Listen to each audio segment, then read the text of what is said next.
The Nation Network presents Coming in Hot. Here are your hosts, Brent Wallace, Jason York, and Bobby Ryan. Good afternoon, everybody. Welcome to the show. I'm with two of Santa's favorite helpers, Jason York, Bobby Ryan, 13-year NHL veterans. Boys, how was your holiday? Yorkie, I'll start with you. Did you eat the gingerbread house?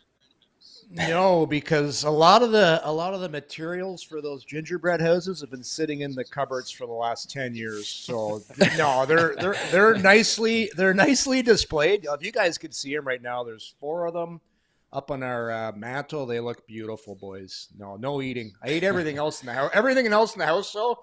I think I put on about 10 pounds. I'm completely swollen. I've had way too much to eat and way too much to drink. It's been a tough holiday so far, boys. I'm not gonna lie to you.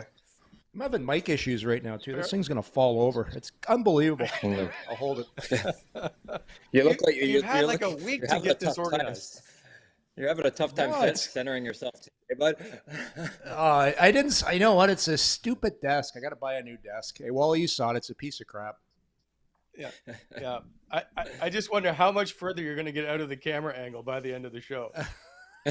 I'll move my camera over. Did you know what? You sat in that chair and you ate so much it got lower.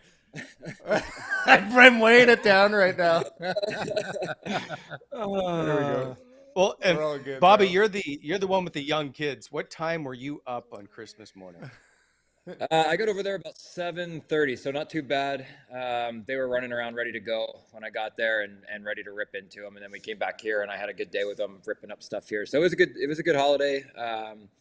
Certainly with 6 and a 4-year-old, you're just having a blast watching them go through everything. So it was good. We had a good day. If I'm not mistaken, there was a picture of perhaps some stainage on the carpets. Did it come out? I mean, brand new house, brand new carpet. And like, I'm useless, right? I have no idea. And it was that, you guys ever heard of Mio? Like you squirt it in there and it's like a little, and the drink. Yeah. Yeah. And it's just a dark red cranberry Mio. And you could see what was left in the bottle on the table. And, oddly enough, I had walked out and I had never met my neighbors. And I just said to the lady that was walking by, hey, do you have any idea what to do with this? So she came in, first time I had met her, she's on her hands and knees with my daughter, picking it up with all sorts of stuff. And it came out, but it's got a white tinge now. That sounds like some baking soda. Yeah, it's exactly what it was, actually. Yeah, there you go. Yeah, it was tough start to his day. Well, I'm glad you guys both had a good Christmas, though. It's always a fun time of year. I hope all the viewers and listeners enjoyed theirs as well. Speaking of holiday presents, perhaps the Ottawa Senators got one last night in their win over Boston in the shootout. Were they outshot, or Ottawa was outshot 51-32, and if not for Cam Talbot, the only thing he didn't do was score in the shootout. That game was all about him. Would that be fair, Bobby? Completely. I thought Boston dictated a lot of that play for periods of the game. And he stood on his head, made the timely saves. It's a shame that they got the tying one, on a lost, broken play.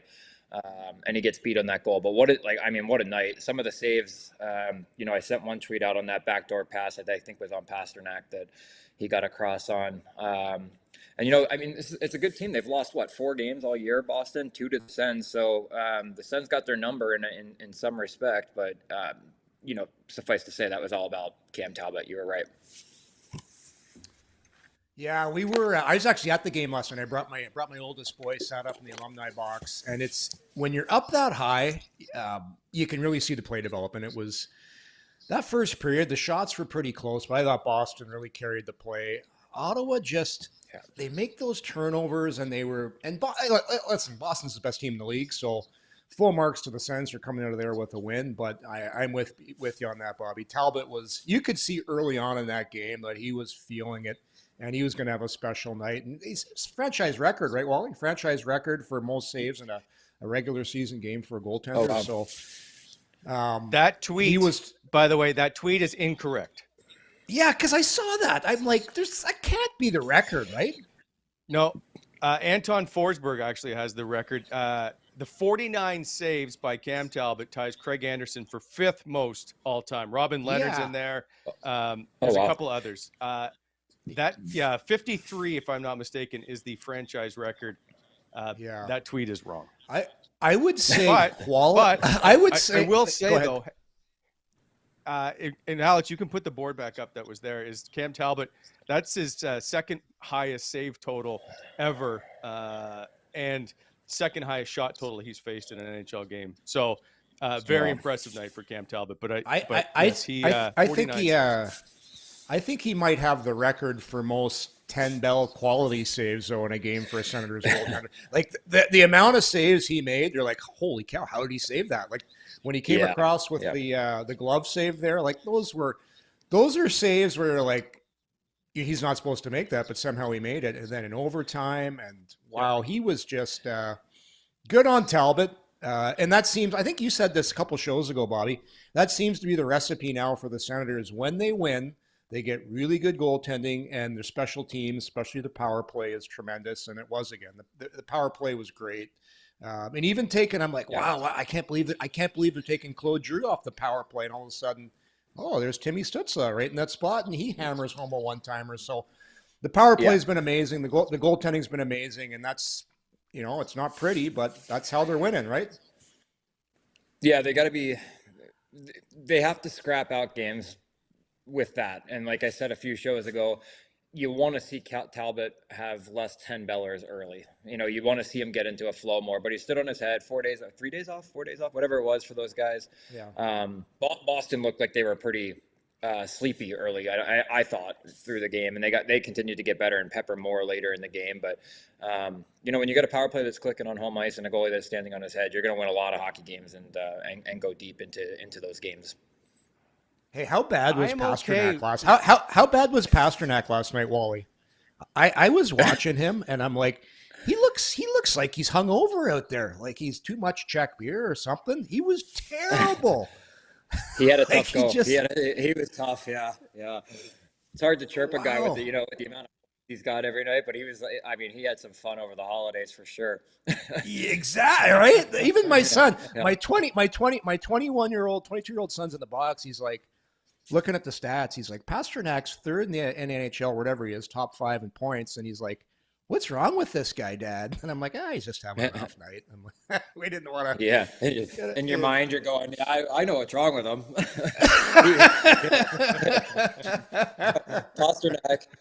Pasta looked at the schedule and said, okay, the first game back in Ottawa, that's a write-off, so I'm just going to have some fun. I want to get to that game in a sec. Two things. One, you said Talbot shouldn't have to make 10 bell saves at the beginning of the games.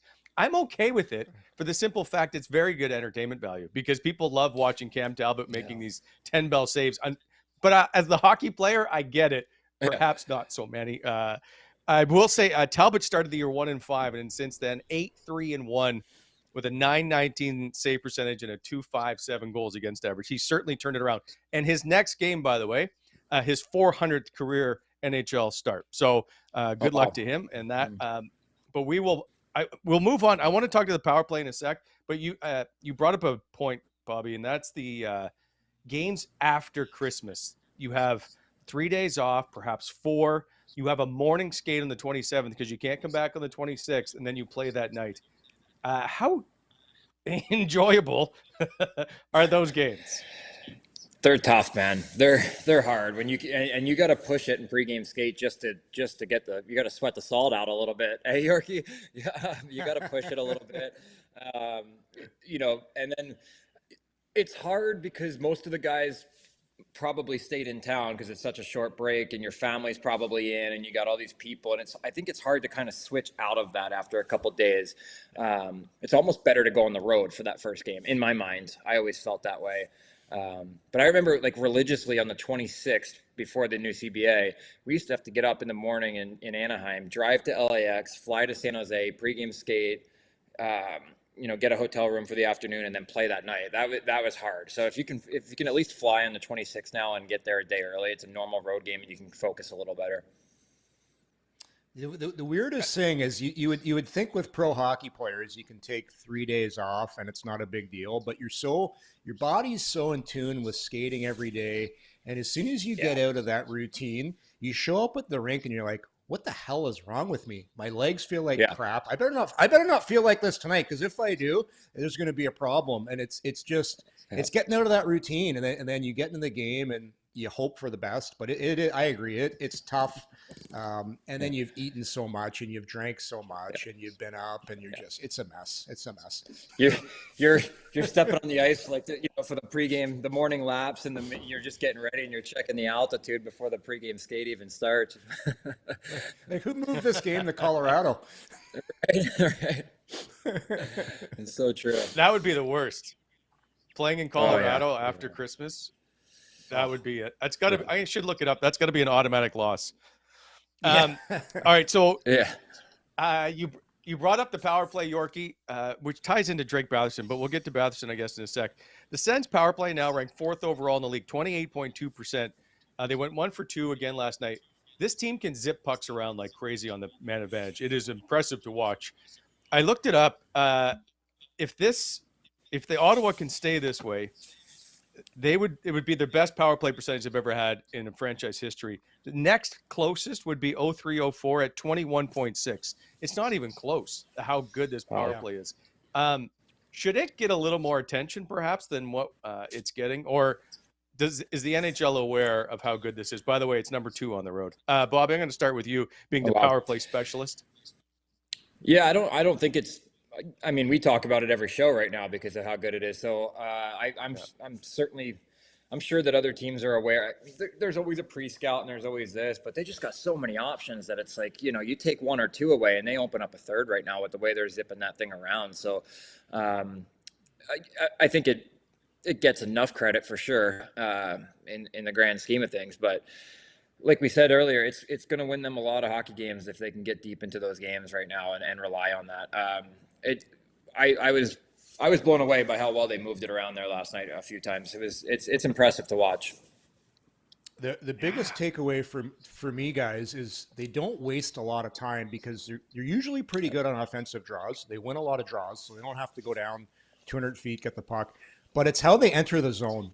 And I always found when I was playing the power play, they make zone entries look really easy, and they're not that easy.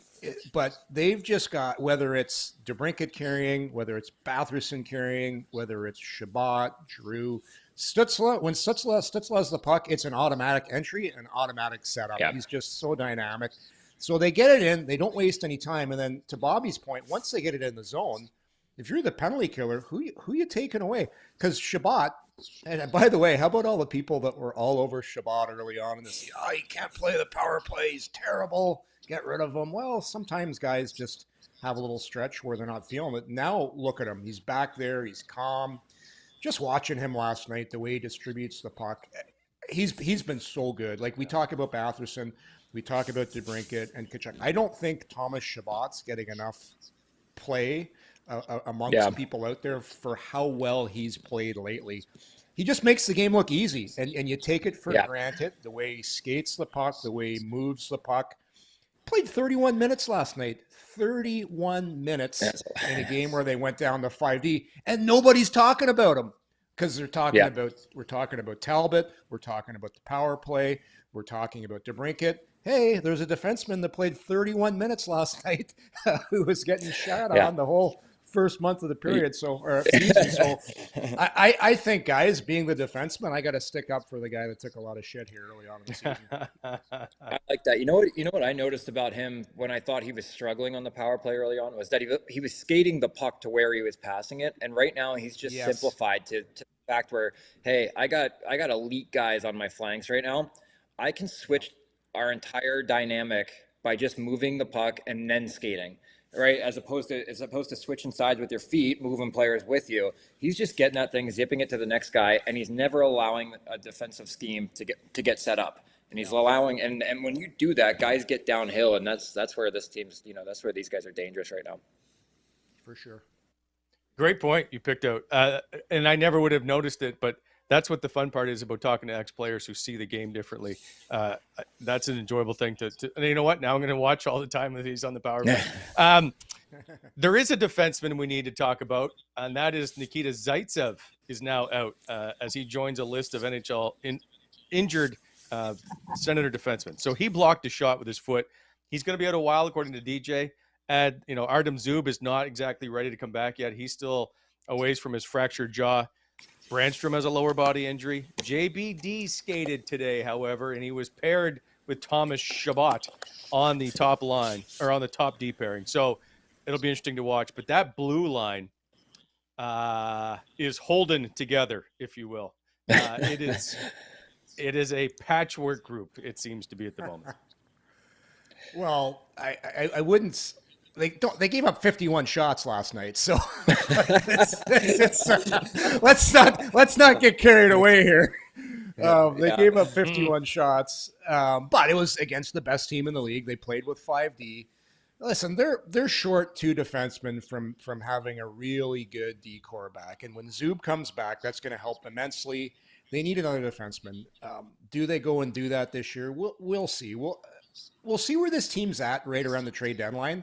If they can keep winning and they can get a little closer, because as well as they've played, fellas, they haven't really made up any ground in the wild card race. What are they, 10 points out right now? So that's the frustrating part for this. If you're on that team right now, you're like, wow, we're winning all these games, but we're not making any ground. So, we'll see. Like, people have to be careful with their expectations for Jacob Bernard Docker, because he's a guy that's going to need some time in the minors. He's going to need some time to develop. Anyone that's thinking he's going to come in and be a top 4 defenseman are dreaming right now. What Sanderson is doing right now doesn't happen. It's so rare in the game. So easy on the expectations for Docker. I think he's going to be a nice player in time, but he's not going to come in and be an impact player. I just don't see it. Can he come in and fill a role? For sure he can.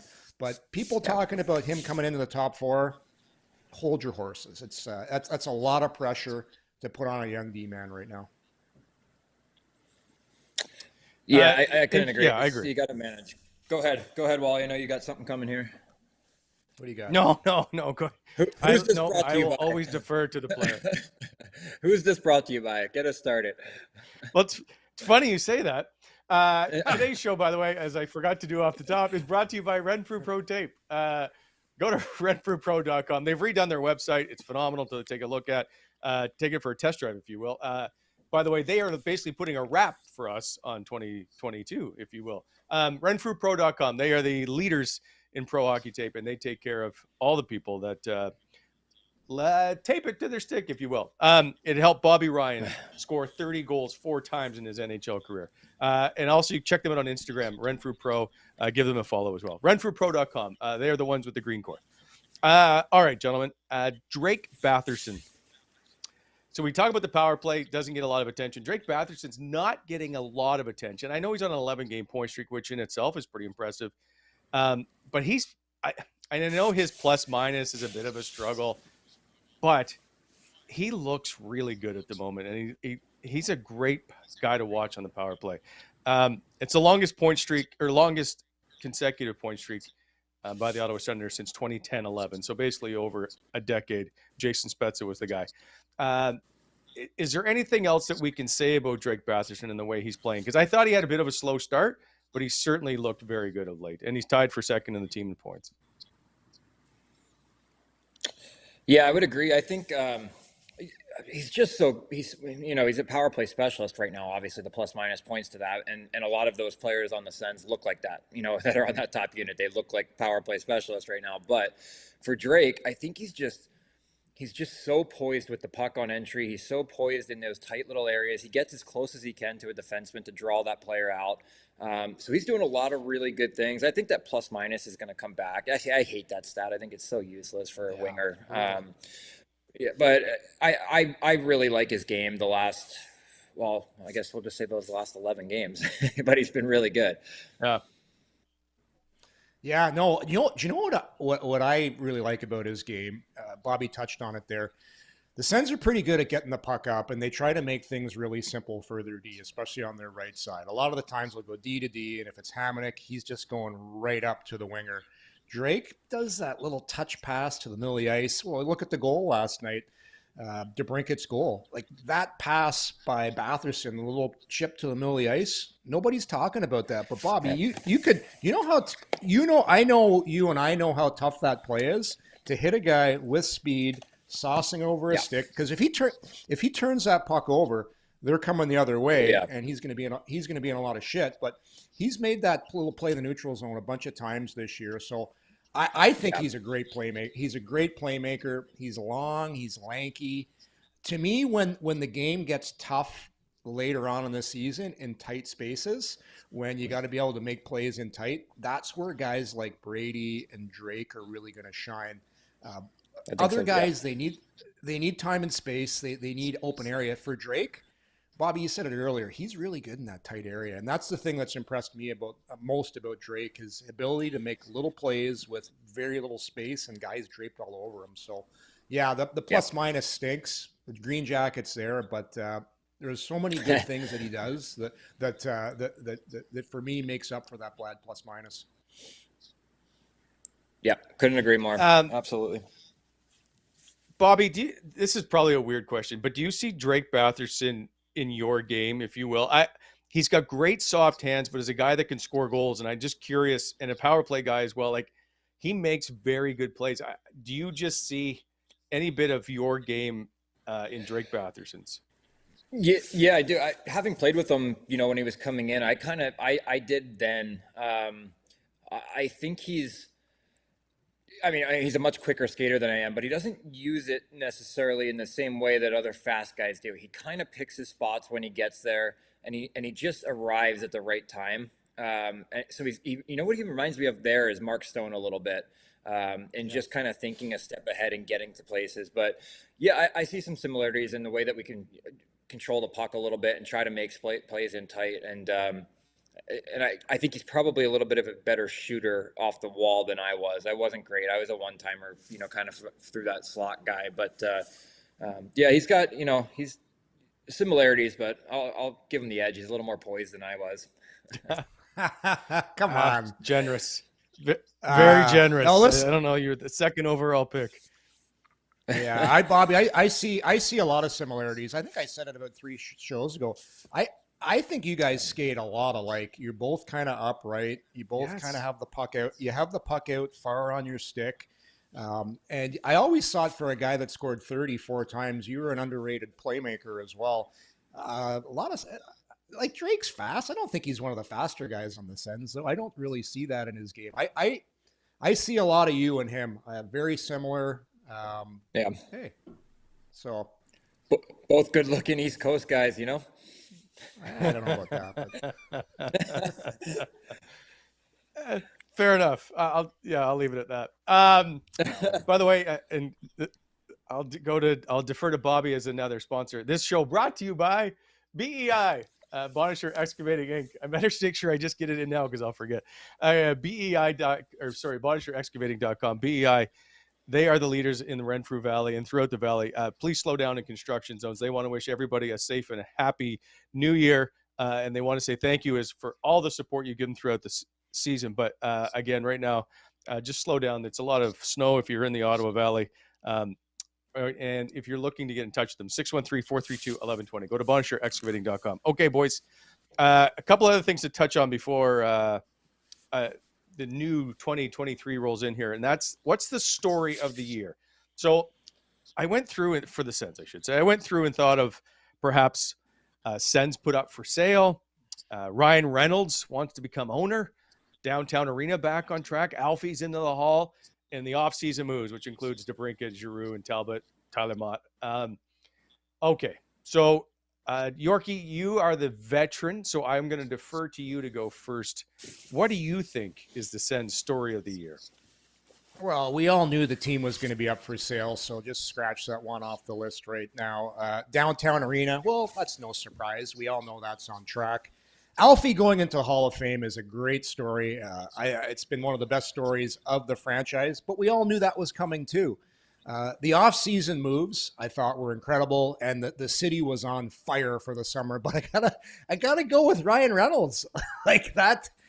Anytime, I think I talked about this before. Anytime you can bring up the Ottawa Senators and Vanier on the Tonight Show, I think that trumps everything. So I'm going with Ryan Reynolds' biggest story, because that's just it became the story for a couple days in the entertainment world. So, yep, going with number 2, Ryan Reynolds. All right, that's fair. I'm going to go the other way with the offseason moves being I guess the biggest part of it. There hasn't been a lot of buzz for years going into a season, right? And Ryan Reynolds came after the fact, but going into this season, the excitement that you could, well, I'm not in the area, but the excitement that I could hear about on Twitter and talking to players and things like that, was the first time in a while that, you know, I said on your show earlier, I said, pump the brakes on the playoff talk, because I don't think we're there yet, but you know, the city was ready for a top 3 in the Atlantic spot, and it was just nice to see the city be ready for something like that. And it was a tough start, but they're coming back, and hopefully they make a push here. Okay, Yorkie, I'll point out all the things you're wrong about. You said that the Sens put up for sale, you knew was coming. Well, we didn't know it was coming.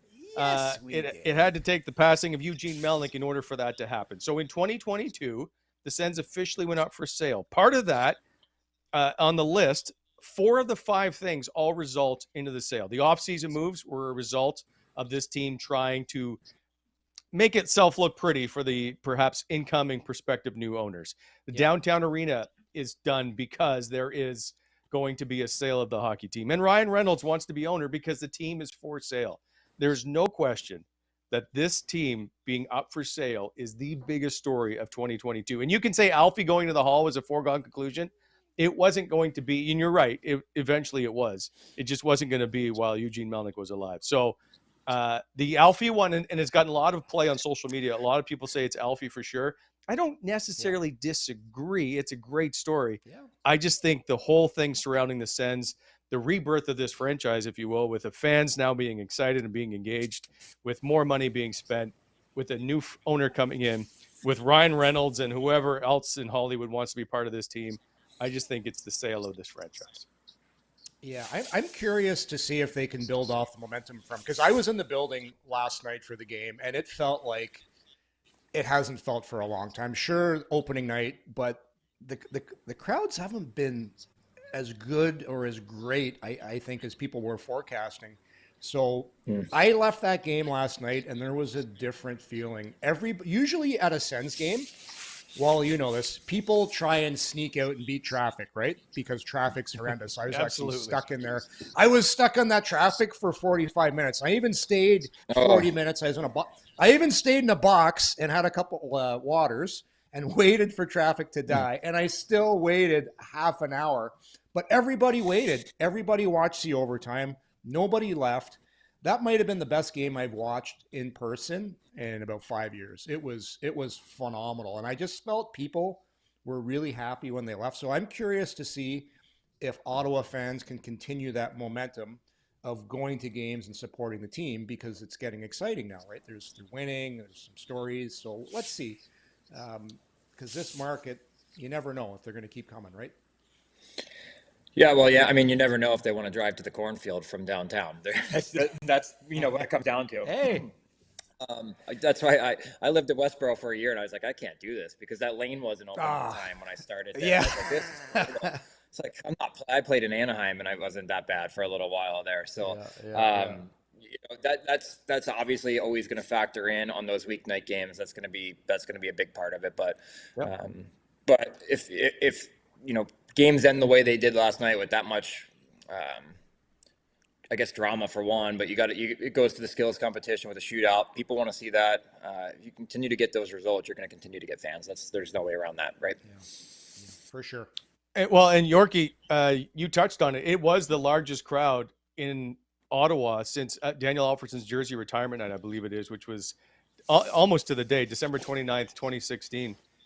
Which would make it 7 years, according to my math, somewhere around there. Like, I think it was the biggest one in 5 years or something. But if I'm not mistaken, Alfie's was the largest it's been since then. And Bobby, you played in that game. You know what that crowd can be like. This group of fans is a phenomenal group. It gets hammered all the time, and I disagree with it for a number of reasons. But when this team is competitive, and when this team is, I'm going to just say, solid ownership and a group that wants to show that the fans are important, this team and these fans get supported extremely well. And I just think it's tough. I agree. We keep hammering on the fans, but you guys have played in front of them. And Yorkie, it's your hometown. Yeah. You've seen how great this team can be, especially in the postseason. Okay, it was a while ago, Bobby. It was a while ago when I was here, but for 5 years, we had a record for sellouts. So everybody that says the rink's far, there's no fans, it's bullshit. People will come if the product is good and it's exciting. People didn't come for the last, whatever it was, 4 or 5, 6 years because the fans felt, we all know the story, the stuff with Alfie, listen, there were signs up in this town about ownership, and that's why people weren't coming. It is what it is. And now I just think people are starting to get re-engaged with the brand again. They're doing a lot of the right things. They're pushing the right buttons on nostalgia. Neeler was up there with Philly putting Reds in the Ring of Honor and Alfie and all these things. It's fantastic. They're doing things right, and it's not gonna happen overnight.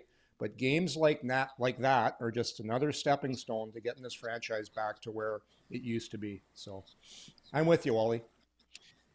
And I should point out, one of the reasons that ticket sales were so high for this game is the Bell Capital Cup, which the Senators run through the Bell Sensplex. So you've got 120 teams in town. You do get a large crowd right after Christmas. So let's see if they can keep the momentum. The game was phenomenal. Like that's one of those games you're like, man, I was at that game, and so for that part's cool. I don't know what it's like to leave as a player from those games, and maybe you guys can help me out here. Like when you have those types of games, you do come out with the win. If you need a little overtime to do it, but you do get the win eventually. Do you leave the rink and I don't know? I guess you tell me, Bobby. What's the mood like? Oh, it's great. I mean, the locker room's buzzing afterwards. Somebody's getting, well, obviously probably Talbs last night getting player of the game within the room and doing their thing. DJ coming in and handing that out, and then. When I played, there was a couple sauna beers going on and a quick little workout and a hangout in the lounge and, free meal after the game. It was fun. Everybody wanted to stay a little bit longer on nights like this. And, nobody was rushing out the door. Those are the nights that you really enjoy being part of the locker room. That's for sure. Yeah. Let's get to the bar. That's what it used to be. That's it. Let's go. Right to the horse.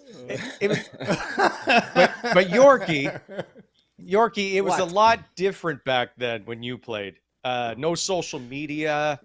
It was awesome. That kind of stuff. Where it was awesome. So guys, awesome. you don't see players out as much anymore. I think that's a big part of it. No, you can't. And then we had our carp crew, and it was, Zach Smith's house was right on my way home. So I would always just kind of pull off there and hang with him in the garage for a little bit in our suits. And it was a little hangout on my way home. Different times. We were, it was a beeline down to Elgin Street, and we'd go to the same spot all the time. There'd be after hours. Mind you, it'd be a couple days between games, so nobody was staying out the night before games. But it was so much fun. Like guys would be behind the bar. They'd be spraying people with the sprayers and the drink machines. It was just, and none of it was put on cameras, Bobby. So it was all good. Yeah. You know what? They're not getting away with that now. Every time Brady goes out, he ends up on social media like this. Every time. Exactly. Yeah, the guy goes out twice a year. Yorkie, that's. What's it that? It sounds, Yorkie, like you're talking about the Bulldog. Would that be fair? That might have been one of the spots. It was that whole little strip of Elgin Street. It was great. That's where the guys used to go. And the Bulldog, there was Nescaleros, there was Gusto Bistro, there was that little strip around there is where the guys tended to fluctuate. So a long time ago though. Long time ago. we call that a lifetime ago, basically. Yeah. All right, moving on. Last topic of the day, unless I come up with something different. Spengler Cup. The only reason I bring this up is, I like the tournament. I think it's fun to watch, and it's interesting to see guys that you lose track of all of a sudden appear at the Spengler Cup. And Bobby, one of the last times we chatted with you was you went to the Spengler, but it got canceled, and that was going to be perhaps your way back to the NHL. Yorkie, you played in it. Bobby, first, I just want to, I guess, were you a little disappointed, Yorkie, about the experience of, or not Yorkie, I apologize, Bobby, about the experience of not being able to play in there? Yeah, but I was MVP because I was the only player that made it to Davos. Nobody gave me a medal or anything, but I felt like I earned it. I landed in Milan, Italy, went to Lugano, went to Ambri Priata, and then got to Davos by myself. But Right. I didn't even get to go into the rink, right? As soon as I got there, the whole Davos team tested positive, and they don't play without a host in European cities. So the tournament was done. And, I wasn't concerned so much about getting back into the NHL. I just always wanted to play in that tournament, always wanted to play in that building, and was more concerned, was more upset about the fact that got taken away from me because I was excited for it. Yeah, pretty cool building, Bobby? In that tournament? Well, because I played in Canada for so long, we always watched those tournaments. Like that game, that tournament's on in the locker room all the time. You're in there getting ready for pregame skate. You're ready because of the time change. You're watching all of them, and I was like, "What's an atmosphere? Just looked cool." And for me, not being in the NHL last year, when they called, and I was like, "Okay, I got 3 weeks to get ready for this. I haven't skated in a month." I was like, "You know what? I can probably pull this off." And it just, everything kind of aligned, and then it didn't align. That was yeah. Yeah. Because you spent Christmas alone there, right? I was FaceTiming, watching my kids from Zurich open presents, waiting for a COVID test to get back, and it was missed Christmas. That was tough. Yeah. Yorkie, did you enjoy it? Yeah, well, you know what's really cool, Bobby? You would know this. On your way up to Davos, it's almost like the Grinch that stole Christmas. That it mountain is. you got. Yeah. That mountain you got to go. Like it's a pretty treacherous ride. Like you're going around these turns, and you're staring down the drop of a high mountain. Yes. And when you finally get to the top, it's this beautiful wooden cathedral of a rink. And the best thing about it, outside the rink, they have an Olympic-sized outdoor skating rink. And when you're with Team Canada, they do a practice on there, and you bring your kids out there, your families are out there. And it's totally awesome. But as far as the fun aspect, you're playing every day.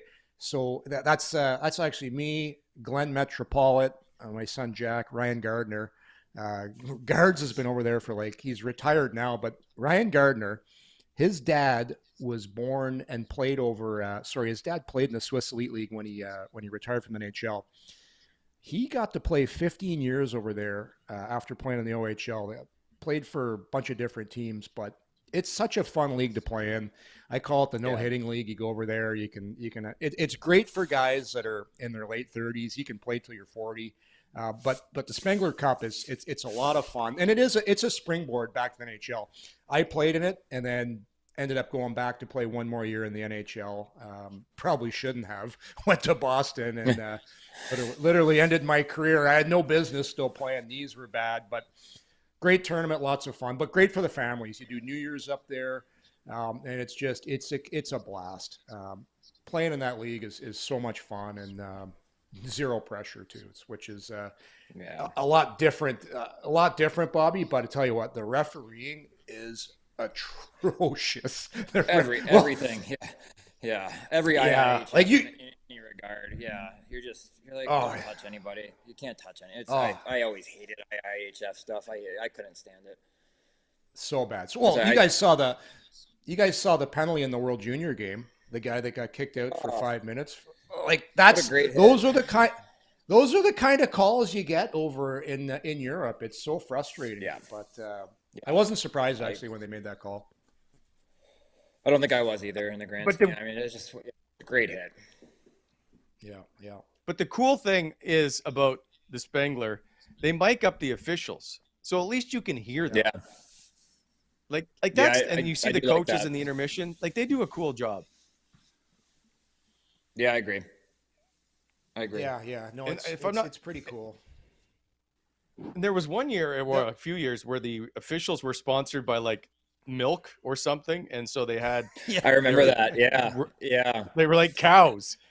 Yeah, Yeah, I like remember cow that. jerseys. Yeah. The coolest thing, Wally, the coolest thing is the rink is all wood on the inside, and you can actually smell the wood. It's really cool. You can see it in this picture there, Yeah. the top and the end. They have these big windows, so when you're playing in there, it just feels like a totally different experience. Well, a lot of the rinks in the Switzerland are like that, but this is by far the coolest rink. Although a couple of them are half outdoors. I think Ambry, when I played against Ambry, they're when you skated to the one end of the rink, you got snowed on. So you had to, depending on which way the wind was going, you might get a little snow on your uniform. But Did you? No, it's, Did you play? Did you play for Ambry? no, I played in Lugano. I played in Okay. Lugano, which was like they called. There's the two Italian teams. There's Lugano and there's Ambry, and we played Ambry in the first round of the playoffs, and they got up 2-0. They got up 2-0 on us. And when our bus returned to Lugano after losing game 2, our fans were waiting for us. And I said to one of the Swiss guys, I'm like, oh, that's nice. Our fans are here to wish us good luck that we can come back. He's like, that's not why they're here. They attacked our bus. Our own fans started rocking our bus, and they started whipping veggies at us. And they were like booing us as we got off the bus. It was crazy. And then game 3, well, they fired the coach after game 2. We fired our coach. And then after in the playoffs, we lose game 3. Our goalie, and I'm not lying, gets chased out of our own rink by the fans. He's riding his moped. He's wheeling out of the rink. And I'm watching 10 of our fans chase him down the rink, whipping stuff at him. He's like, ah. And then we came back and won. And we refused to, over there you salute the fans. We refused to salute the fans for the rest of the playoffs. It was so funny. And then we ended up winning. So I got tons of stories. I know we're running late here, but at the end of it, the last game, Wally, this was great. We refused to salute the fans after that game. We win round 2, refused to salute them. Round 3, we don't salute the whole championship. We finally win the championship. And the hardcore guys sit in the end zone, right? They're all soccer fans, letting off stink bombs during the game. They're all smoking too, eh? Everyone in the Swiss leagues, all the fans smoke. So when you're done the game, your jersey smells like an ashtray.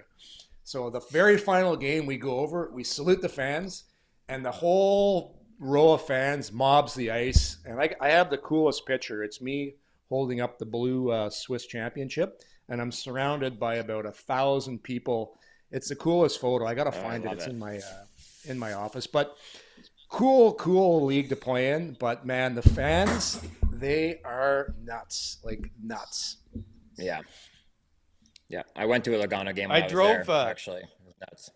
Oh, you did? Yeah, I went and saw Mikhail Bodker play. He was playing for them, so I went. I had to stay in Lugano and drive to Ambry to skate by myself every day because Ambry was all in quarantine. So I couldn't get ice anywhere else. So I was staying at Villa Sasa, right in downtown. That's Lugano where I stayed. there. Yeah, and then they just dropped me off a car. Nobody told me anything, how to get there. They just plugged it in. They're like, you hit this button and follow directions. I'm like, okay, it's a good hour drive each way. And I was going there, got an hour of ice by myself every day, and then drove back. And I was, just twiddling your thumbs. It was brutal. It was I was there for a week and a half, skated 4 times, and painful. It's Wally, you should see Lugano is pretty cool though. It's right on the border of Milan, and they've got palm trees there. It's a great set. It's one of the nicer places to play in the Swiss league, but the fans, man, so when we fired our coach, we had a team meeting after losing game 2. Owner comes in, they fire the coach. We bring in this guy who was coaching in the German league named Harold Kreis. He basically comes in, he's like, guys, I'm not going to try and tell you anything because I'm just here as a figurehead.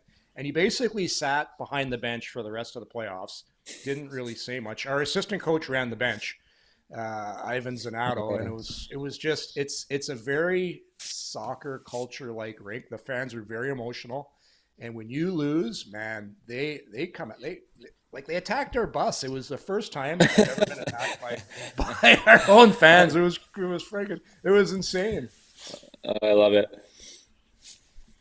I did World Championships in Zurich twice, I think. Anyway, it's another one of those wood buildings, as you talk about, Yorkie, where they and Zurich is a beautiful building, but the smoke in that building, you could see the haze over the ice, and I'll never forget it. I'm like, what is going on? Like, no one's saying anything about this. It's crazy. Yeah, there's another Bobby. There's another rink up there too. It's they get 17,000 fans a game, and they've got this big drum that they have up in the third deck, and they just pound on this drum all game long. I'm trying to remember. It's not Zug. It's the name of the city escapes my mind right now, but it was almost Freiburg. No, it wasn't the Bern. Freiburger. It was Bern. Yeah, it was Bern. Bern. Bern was great atmosphere in there, and that drum I'll never forget. Guy with no shirt pounding away on the drum, and they all stand during the game there too. It's pretty cool. They sing and they chant. Yes, lots. There's of no fun. seats. Yeah. No, it's like benches, if you will. I when I was over there, I'll make it quick. But when I was over there, I started with Ambry, never played for them. Then I was on Burn Selects because they put this team together. I was on them. But all these teams were like, Bobby Ryan's in the country. And they're like, tell him to come up here when the tournament's over. Tell him to come here. So, my agent's back home. He's like, he's not dealing with this. So my agent basically became the GM of Ambry. And he's like, this guy wants to sit down and talk with you. So I was like, Villa Sasa, I was sitting in there in that little coffee shop talking to GMs from other teams. Some wanted to just pick my brain about their team. Some wanted me to play. Some wanted me to train with them for the rest of the year. I was like, buddy, I don't think it's in the cards. I think I'm just going to go home. Like, I'm just stuck at this. That's awesome. You should have just been an agent. They couldn't find my car, dude. I took my car and I finally said, guys, I'm leaving. I'm getting out of this country. Here's the keys. They're at the hotel front desk at the airport in Zurich. And here's a picture of where my car was. So Brandon McMillan, who I played with in Anaheim, actually had to go find my car and was, they were like, we can't find it. I was like, it's in the parking structure. I don't know what to tell you. Just go hit the button and find it. It's on the 5th floor. And it was 2 days. It's 2 days. They had 2 different groups of people going to find this thing. What a gong. You just well, I got one funny. Probably you just spurred a memory. So speaking of cars, in Lugano, they give you these little Skodas. You get a Skoda car. You ever see when they do that? They always have the Skoda at center ice. So after we won the championship, one of the guys on the team, he had a Skoda and he just left it right downtown in the middle of the street and went home. He was gone. So he was out the door. He's like, never brought the car back to the dealership. Drove the car to the bar, left it in the middle of the Lugano Square, and left the next morning. Car just stayed there. What a beauty! Someone from the team had to go pick the car up the next day. I love it. That's pretty good. I do have an SC Burn jersey though. I managed to get when I was at the World Championships one year. Yeah, because I wanted a European jersey to wear for beer hockey, just because it's so different, right? It's got all the advertising, and it's just. I just wanted something that was totally different. And so those things are pretty cool. By the way, if you're not watching the Spengler Cup, Mark, a couple things. One, Mark Crawford is back coaching over in Europe. He took back the team he used to be coaching, which I think is Zurich, if I'm not mistaken. Zurich, he's back coaching as of this year. You talked about Ambry Piotta, which Alex Formanton and Philip Schlappick, former senator, is on. They're both playing.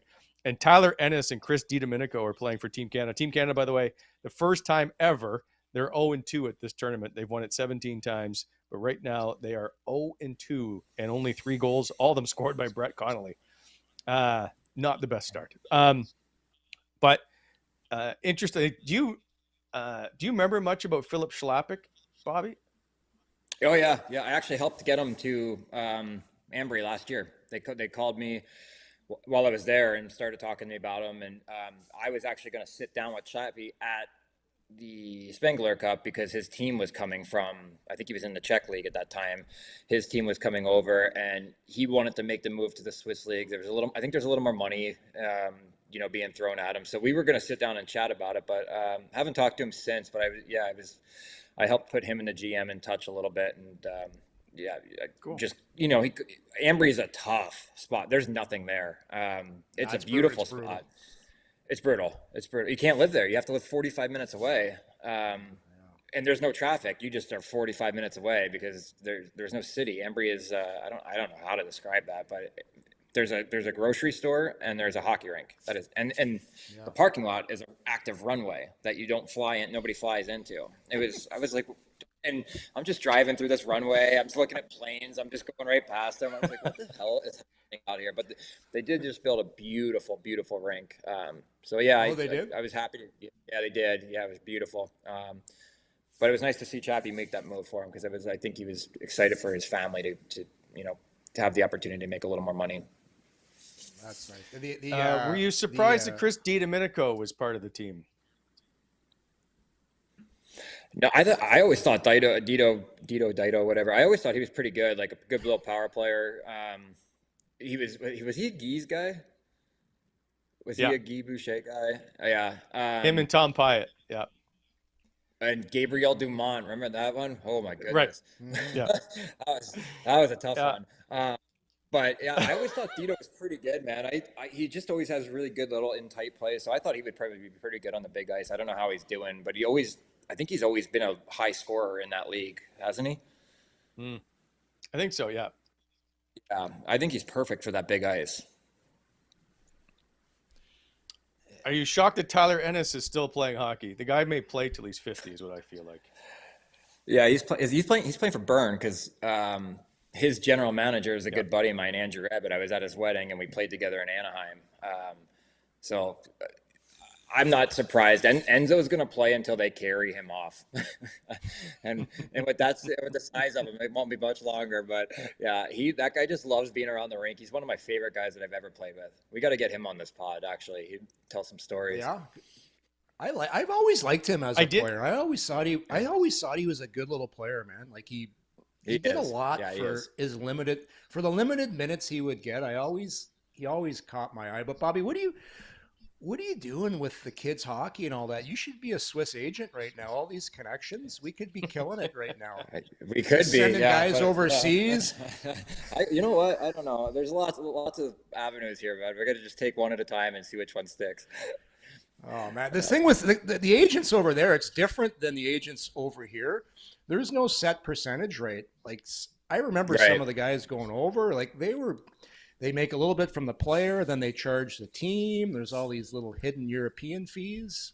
It's a lot of money to be made there. The agent tax is different over there, but man, Enzo, I remember it was Enzo's first year and DJ's first year, and it was the beginning of practice, and practice wasn't going well, and Enzo made a shitty play on the entry, and DJ called him out, and they're close, right? Because it was his guy, and Enzo skates over to DJ, goes, "Hey, I'm not your guy, bud." Like I'm a veteran on this shitty young team. He goes, "I'm not your guy, bud." So they actually got into it, and he's like, Really? "Get off the fucking ice, get off the ice, and skate right out of the league." And Enzo goes, "No problem." Skates off the ice, just left. No problem. I come in the locker, and it was kind of towards like the middle of the practice, and everybody's like, "Enzo must have got hurt in the media." And I was like, "No."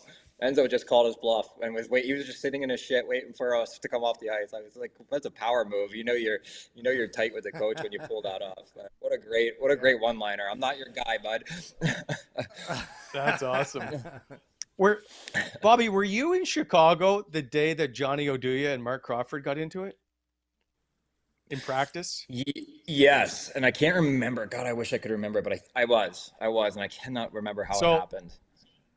So all I can remember is I think Johnny was on the blue line and didn't keep the puck in, or the dump in was wrong, or something around the blue line. And then all of a sudden I just see Crow giving it to him a little, and then you can see Johnny coming back at him. All of a sudden there was a couple FUs, and there was I think Crow said, "Listen, I've been yelled at by a lot better players than you," or something, and Johnny just he left. He was. He did mad skate off. as hell. I think he skated right off. Yeah. I vaguely remember this. Yeah. But He was Crow, pissed. a lot of guys had fuck you matches with Crow. A lot of guys had that matches with Crow. I love that. Dude, I love Crow. I thought he was hilarious. He's old school, man. He was so much fun. He's great. Yeah. He is. He is. I remember you know, Crow. not well liked by the young guys. Yeah, I could That's what I see was him being told. hard on. Yeah, he was hard on the young guys, eh?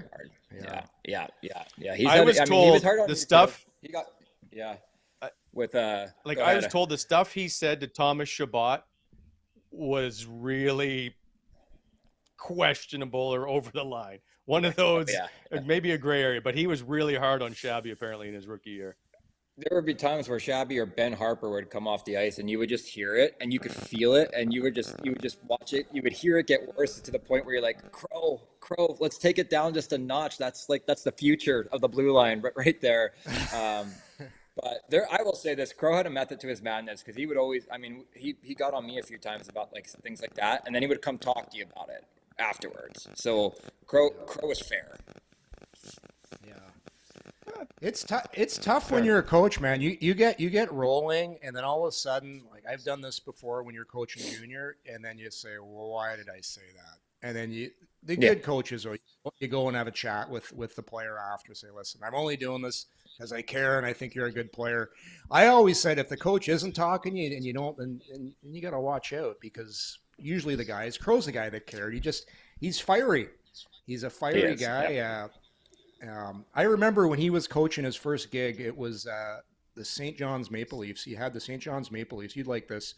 His assistant coach, Bobby, was Joel Quenneville, and he also played. Jesus. He was Reg Dunlop. He was playing and running the D. That's unreal. I love it. Old school. Yeah, it's Tyler Johnson played for him. Is it last year? Crow was in. Yeah, Crow was in Chicago, and Tyler was in his first year there. And Tyler had a tough year because he was injured quite a bit. But he texted me like 3 days in the training camp. He goes, "This guy's fucking nuts." I just read that out loud, and I was like, "Dude, you're on day 3. It just keeps getting better. So hang in there." Because I was like, "You're gonna love him. You are gonna love him. He's gonna calm down." Did he love him? No. No.